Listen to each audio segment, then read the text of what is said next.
शिक्षकों का काम पढ़ाना है।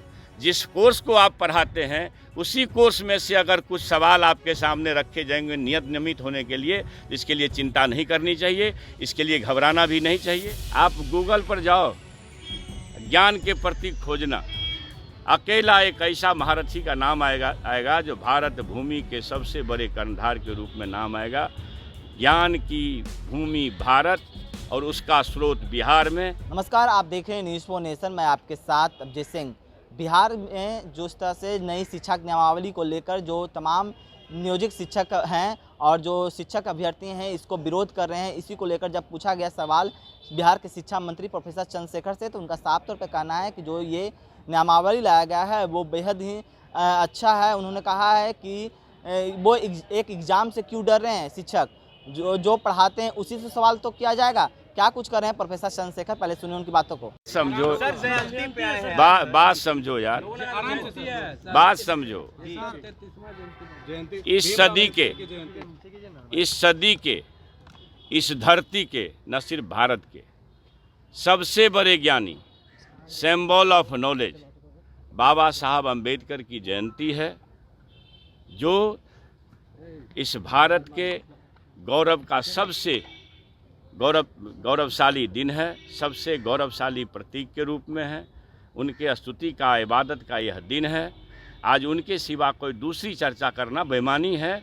और मैंने ये कहा कि सिंबल ऑफ नॉलेज मैंने नहीं कहा, हमने नहीं बनाया, दुनिया ने बनाया। आप गूगल पर जाओ, ज्ञान के प्रतीक खोजना, अकेला एक ऐसा महारथी का नाम आएगा जो भारत भूमि के सबसे बड़े कर्णधार के रूप में नाम आएगा। ज्ञान की भूमि भारत और उसका स्रोत बिहार में, बिहार है।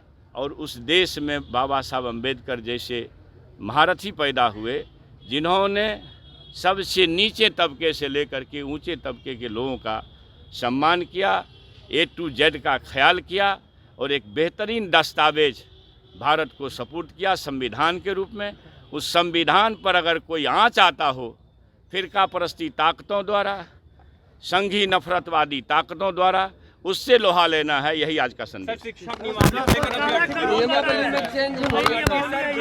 नियमावली में बदलाव होगा सर। अब एक चीज बताइए, गुणवत्तापूर्ण शिक्षा देना, गुणवत्तापूर्ण शिक्षा देना इस सरकार का संकल्प है। माननीय बिहार के शिल्पकार मुख्यमंत्री नीतीश बाबू, उप मुख्यमंत्री तेजस्वी प्रसाद यादव जी का ये संकल्प है कि ज्ञान की भूमि बिहार के विरासत को वापस करना है। तो गुणवत्तापूर्ण शिक्षा देने के लिए हम अपने बच्चों के लिए, अपने राज्य और देश के तरक्की के लिए एक बेहतरीन शिक्षा कैसे दे सकें, इसके लिए यह सूत्र आया है, यह नियमावली आया है। इसमें अगर किसी ढंग का कोई नुस्ख निकालते हैं तो यह उचित नहीं है। और फिर से मैं एक बात कहना चाहता हूं कि जो हमारे शिक्षकगण हैं, नियोजित शिक्षक, आपका काम शिक्षा देना ही न है, और अपने कोर्स को जिसको आप पढ़ाते हैं रात दिन, जिसके लिए आप शिक्षक हैं और जिन बच्चों को आप पढ़ाते हैं, उस कोर्सेज में से कुछ सवाल अगर नियमित होने के लिए, एक कितनी बड़ी बीमारी इस महागठबंधन की सरकार ने दूर की है। आप नियोजित थे, आप राजकर्मी के दर्जा में जाएंगे, आपको सारी सुविधाएं मिलेगी और अच्छा वेतनमान होगा। तो इस परिस्थिति में और कोई यह कह दे, आज किसी नेता का बयान सुन रहे थे कि एक IAS IPS होता है फिर से परीक्षा दे के पास कर सकता है क्या? IAS IPS का काम पढ़ाना नहीं है, शिक्षकों का काम पढ़ाना है। जिस कोर्स को आप पढ़ाते हैं उसी कोर्स में से अगर कुछ सवाल आपके सामने रखे जाएंगे नियमित होने के लिए, इसके लिए चिंता नहीं करनी चाहिए, इसके लिए घबराना भी नहीं चाहिए।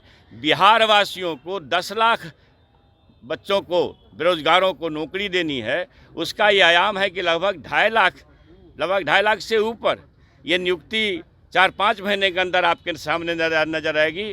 पहले के पूर्व का आप देख लीजिए, आपको लगेगा कि हम बिहार वासियों के बच्चों के लिए, बिहार वासियों के लिए, बिहार के बेरोजगारों के लिए सरकार कितनी चिंतित है। और उसी चिंता को ख्याल में रख करके, फिर माता पिता का ध्यान रख करके, यह ज्ञान की भूमि अगर भारत है तो उसका जद है, उस जड़ में है बिहार।